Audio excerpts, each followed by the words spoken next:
Recovery for me has given me a new lease of life, really. It gave me the foundations to build my life. Red Rose is here as a support service for anyone that needs it. It's centralised around substance misuse and recovery.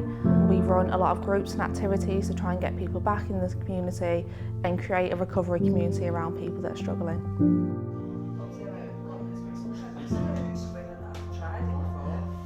Red Rose Recovery is what's known as a lived experience recovery organisation. Was set up to share power, to give people a voice, to make sure that that voice rings out in the design, the delivery, the evaluation of services across Lancashire, primarily services for people struggling with substance misuse, that's drink and drug problems.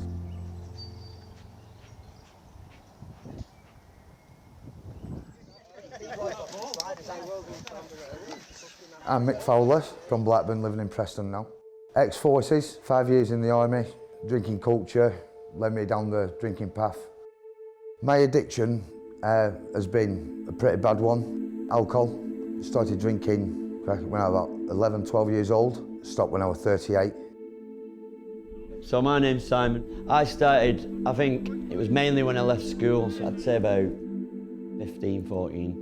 Started hanging around with kids, smoking weed, going up park, drinking cider. And it kind of progressed from the age of 19 to 21, going to nightclubs, taking E's, sniffing cocaine. It took me to the darkest places and made me lose everything. And it kind of just erupted my life from there, really. When I say everything, I mean it's had me children taken off me by social services, relationships with family, friends. Took over my social life, took over my work, my relationships with my family and big partners I had at the time. Friends who have been in addiction have passed because of their addiction. Circled around friends that weren't really my friends, but at the time they was attracted to me because of the life that I was living. And then got to like maybe the age of 28 to 32, started using harder drugs like heroin, crack. That was like a pivotal part of my life because that made me go down even darker routes like stealing and, you know, and lying to people, manipulating people to get what I could. Approximately 17% of adults in England report drinking to hazardous levels and 3% report being dependent on drugs. Of those receiving treatment for substance misuse, 2/3 say that they have a mental health need, but only a quarter are receiving any treatment. It's had a lot of impact on my mental health. Suffering with PTSD from when I was in the forces, this has contributed to me thinking it was helping me by blocking things out, but really it was made me build everything up to press the button that messes everything up, ending up in jail through silly things, through my addiction. In the end, it ended up with me being in prison, you know, and but I suppose that kind of saved me prison, but because I was, you know, I kind of should have been locked up years ago, like before that, because you know, the things I was doing, really, I was getting away with, but because I had things in my life at the time that were kind of occupying it and stopping me going down. Like I had my son at the time that I was looking after. I had a job, whereas when I got caught selling crack and heroin, I didn't have a job. I didn't have my son in my life, so there wasn't anything left in my kind of my lifestyle that could be a reason where I wouldn't go to jail. So that's kind of what happened. My light bulb moment for realising that I needed help was the fact that my children got taken through a drunken episode, and that was it then. I was determined to change my life around and fight for my kids and get them back from the social services. It was when I first initially got arrested for selling drugs, so they gave me a pamphlet in the cell, which was like, you know, gave me a couple of different options of drug places I could go to for help and support. One was Inspire, one was Red Rose.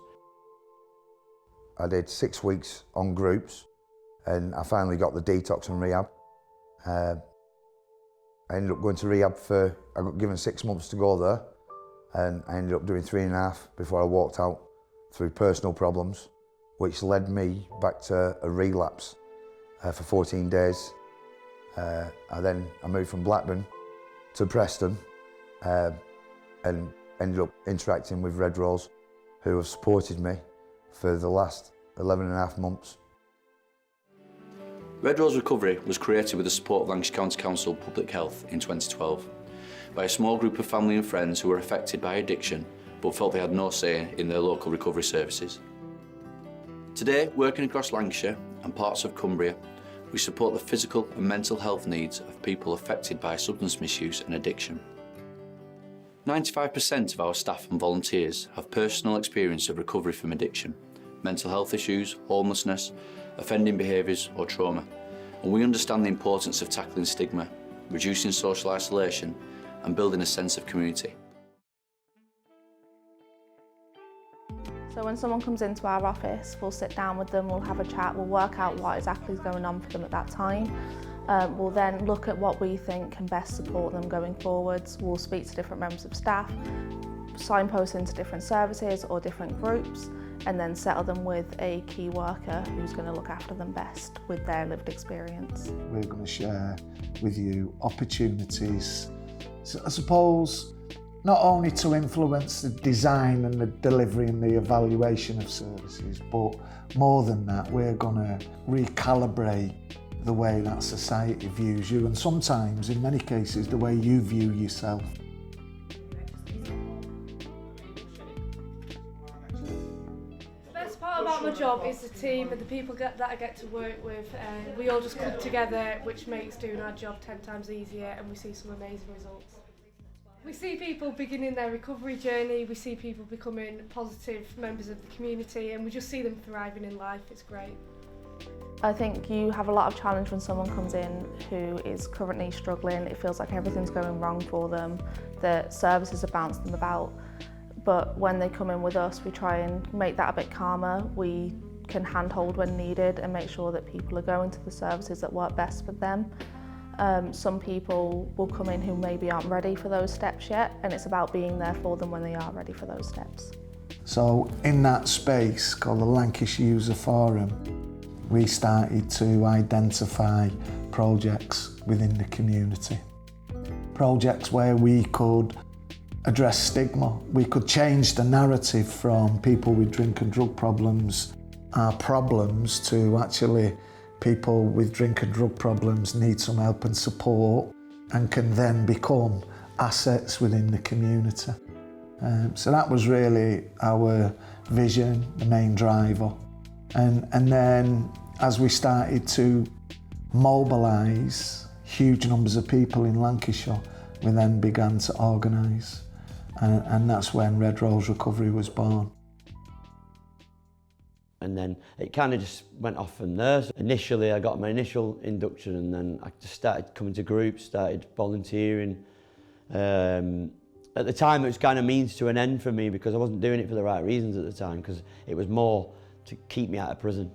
I moved over to Preston through recovery, and it was in my tenancy to seek help and interact with Red Rose, which I did. Signed up for the football, which I'm now captain of.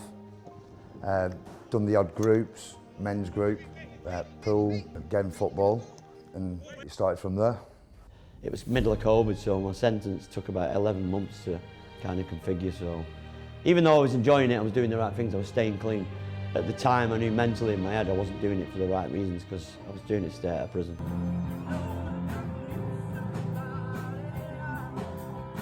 As I grew in Red Rose, I realised that I enjoyed what I was doing, and I enjoyed the volunteering side of things, and camping out places and stuff, and giving stuff back to communities that I've kind of probably took out of from selling drugs and things like that, and doing all the bad things that I used to do.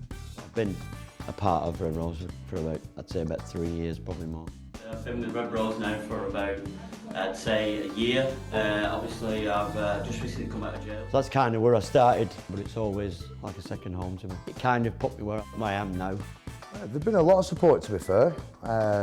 They've helped me through sometimes, some bad times with my children. Wrote me references, again with football, got me interactive connection with other people in the same boat, and we just started boxing up as well.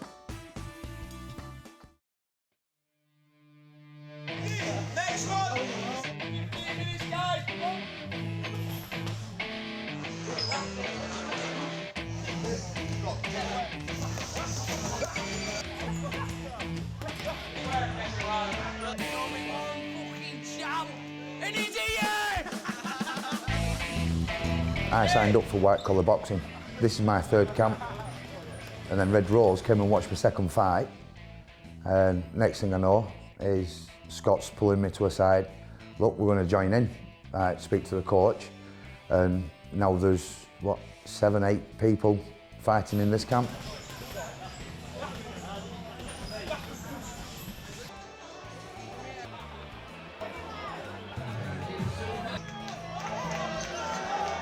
Yeah, so we've been training now for the 8 weeks. We've had a lot of fighters through the door, probably over 75 fighters starting out. We've got 3 camps, one in Preston, Chorley and Tilsley. Started the training camp, it's been a bit hectic. Obviously the training camps are like a sardine tin, it's been that busy and popular, but obviously it's a good thing.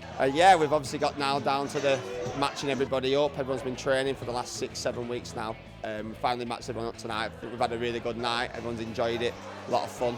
And then yeah, we've just got a big show to put on next week. I think we've got over 1,000 people coming to the show, massive show. Everyone's buzzing, so yeah, can't wait. I think the boxing is going to be a really, really good event. I think the lads who have been training for it have done a fantastic job. A couple of the volunteers that we have doing the boxing, I supervise, and they're absolutely so excited for it. They're really proud of themselves. It's a massive step forward for where they've come from. It's helped my recovery immensely, to be fair, for the mental health, the healthy side, just everything. And again, it's another family. You've got people in there who are from different areas, different problems, life problems, and I'd say boxing, for me personally, is absolutely brilliant to help anyone with any problem. I did it about 7 years ago, boxing. It was one of them things where, if I'm honest, it wasn't the right time in my life to do it because I was still mad in addiction. You know, I was a nuisance really, and it come to like turning up for training or getting my ticket money in, or you know, kind of, you know, it helped me, it got me fitter. But again, like I said, I mean, I think I did 10 fights, so, and I won the majority and I've lost a couple. So, you know, at the time I don't think I was doing it for the right reason. But again, I did it because it was helping me. I mean, it helped me definitely channel my anger. That's one thing, and it got me fit, you know, the other side. And now I'm doing it clean, you know, which is massive. And I've got loads of people coming watching me, and I turn up to every training session. And so I see now what the difference is between then and now. And it's kind of a contrast, you know, doing it, thinking, you know, will I be able to hack it this time? Or you know, am I not as fit as what I used to be and stuff, which I've kind of, you know, proved myself wrong there, because you know, I couldn't really sell 2 tickets, whereas this time I've sold like 30, so, you know, and there's loads of people coming to watch me in my work, Red Rose, my family, my friends from football and stuff, so it's massive for me, that. And again, like I said, I'll be doing the next one, because it's like, as I just pointed out before, it's like an addiction if you're getting, but it's a good addiction, you know, there's bad addictions and the good ones, and football and boxing are definitely 2 of my favourite, you know, good addictions that I do, and they keep me going, so. You know, the majority of my life is doing that, so. But it's been massive being a part of it, so I'm just raring to go now. I want to get it done now. I want to do the fight and see if I've still got what it takes. Yeah, I think it's going to be a great event. I think it's a chance for them to show all their hard work for the last few months and to prove that they're worth all of that time and energy. I was really excited. Everybody seems in good spirits, and it's all for good fun. The fight that I'm particularly looking forward to is Mick, my friend Michael, who lost his last fight. He's fighting against the Butcher. We call him the Butcher. Sam, the Butcher! Me and the Butcher, Sam, we had an inkling that we were fighting each other, so it's going to be a good fight. I'm not putting no predictions on it, because it's either or. It's Simon Griffin! if I win this one, then to win my next one. Or if I lose, to have a rematch with the guy that I'm fighting.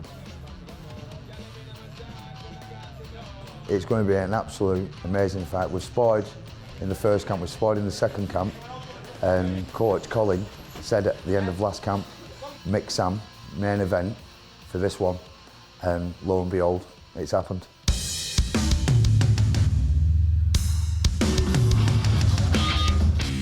Give it up for Preston's own Mick Fowler!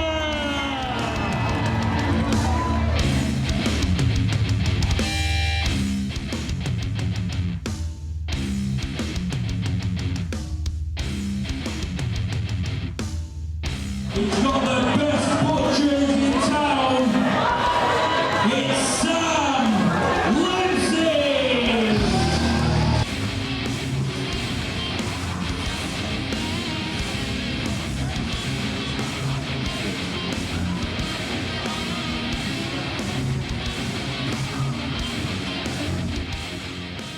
Red Rose has worked together with white-collar boxing events to bring together people who are in recovery and have a lot of love for the art of boxing. What people don't know is that preparation for this event starts weeks before, where fighters went through blood, sweat and tears, training and fighting hard days on end, just so that they could give brilliant performance for a couple of minutes on the day of the event. There were 30 fights in one day, with great performances from both inexperienced and experienced fighters. Some came for the sake of good fight, but others also came because of the great strength they found in having a better life away from struggles of their mental health.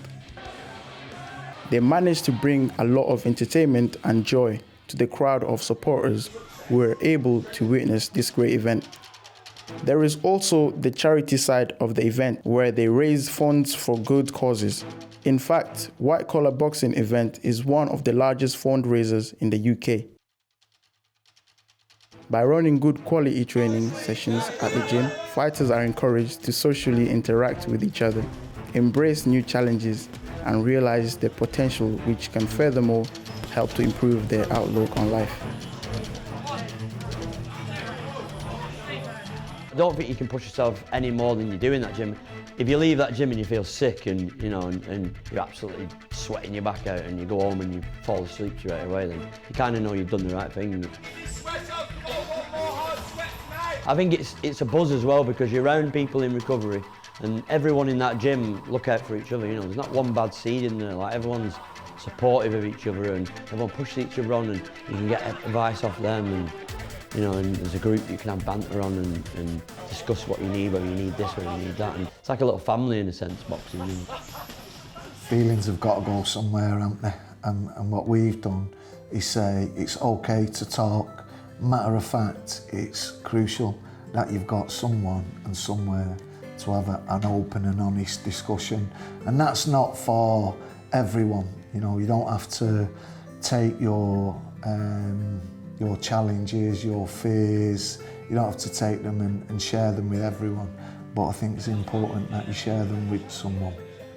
Fighters are also taught how to behave morally and ethically through receiving discipline and coaching. Professionalism and good sportsmanship are also some of the good values that are being promoted.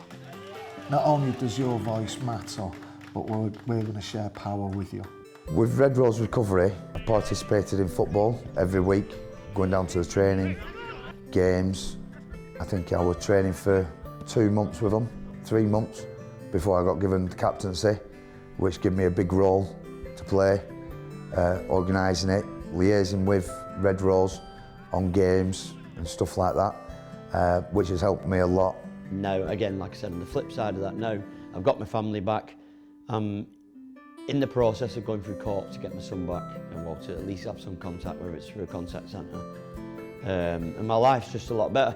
I know who I am again. Someone told me you can't love someone else until you can love yourself. And I think that when I started loving myself again and started becoming the person who I used to be, it kind of just followed suit. So I'd say I was lost, but now I'm found. Recovery for me has given me a new lease of life, really, because if I'd carried on with addiction and drinking like I did, I'd probably been 6 feet under now.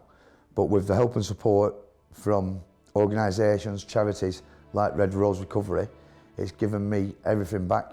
At the moment, I'm probably the happiest I've been, apart from having my children. So at the moment, I'm just doing everything possible to get my children back. And the way I see it is people have helped me, and I'm going to try and help other people by ways and means that's helped me. It might not work for everyone, but if I can help one person, I'll be happy.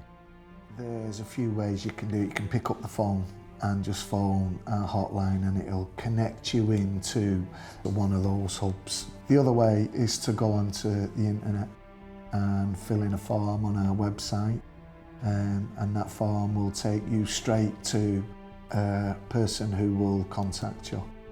There's also another way you can get involved. You can come along to one of the recovery forums that take place all over Lancashire on a monthly basis. It moves around and rotates, called the Lancashire User Forum. Just walk in and say hi to someone. Matter of fact, when you walk through the door, someone should be saying hi to you and making sure that you feel like you belong.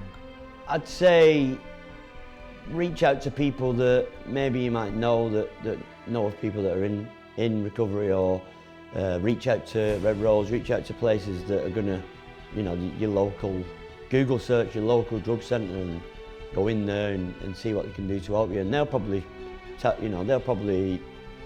guide you towards places like Red Rose and, you know, other areas where you're in.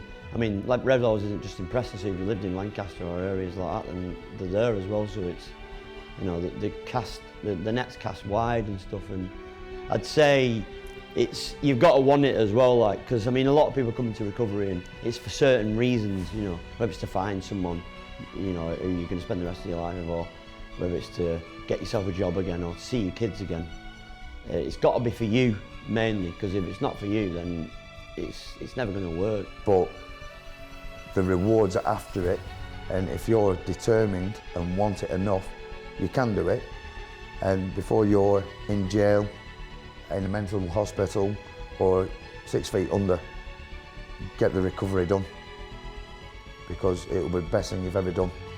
Relationships are rebuilt, family comes back to you, and it's not like you just feel absolutely amazing about yourself. You can walk around with your head held high again.